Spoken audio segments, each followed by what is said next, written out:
Daniel chapter 2, part 3. Let's look in greater depth at the iron in this image. What does it represent? The iron is the satanic, antichrist, worldly system. It represents overpowering strength, authority, harshness, and oppression, and things that were done for God or in the name of God, but God was never in any of it. Remember, this age started in the time of Jesus with the Caesars and the fake religious folks, those Pharisees who sent Jesus to the cross and persecuted and martyred Christians. So it seems that fake religious folks, those full of greed and selfishness, have always worked with the system of iron, the Roman Empire, to oppress people. Did you know that all 6 of the former revivals of the Roman Empire were all sanctioned by the religious folks? Justinian,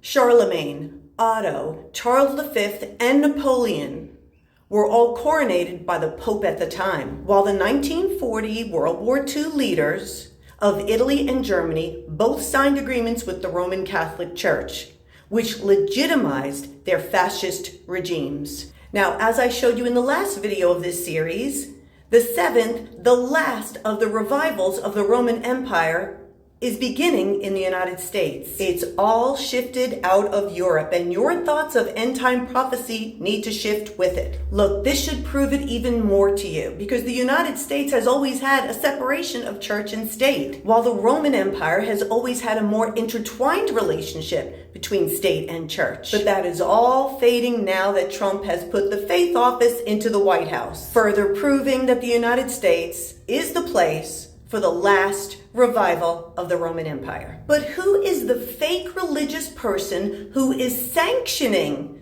this last revival of the Roman Empire? The current Pope? Oh, no. He is fighting this Antichrist regime. So who will legitimize that ungodly Antichrist emperor? The false prophet will. And that person is not Elon, as many of you have believed.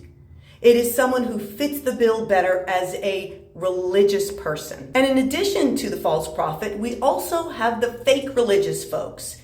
Today's Pharisees, MAGA, because MAGA is for control, for persecution, for harshness, and for overreaching authority. MAGA is just part of the machine that sanctions oppression, with its leaders building themselves up on the backs of others. So MAGA is iron. MAGA is fake religion and Phariseeism, doing things for God in the name of God, but God's not in it. MAGA is Christian nationalism, forcing Christian values, but bearing none of the truth and none of the practices of Jesus. MAGA is Noahide laws, martyring those who will not bow. MAGA is Project 2025, created by older, pale-skinned men to exalt themselves and gain wealth. MAGA is worldly greed. MAGA is the harlot brought in by the beast. And so MAGA is filth. Do you really think it's a coincidence that MAGA means evil in every language? We are now in the time of clay mixed with iron, just before the 10 toes representing the 10 heads of state, which will give their kingdom to the beast, and just before the return of Jesus. But the good news for true believers is that you are the clay. You are the believers that are in the world, but not of the world. This world is not your home. You are set apart. You do not mix with the iron. You stand out from it. You have nothing to do with MAGA. Clay gets raptured. Clay gets transformed bodies. Clay gets saved.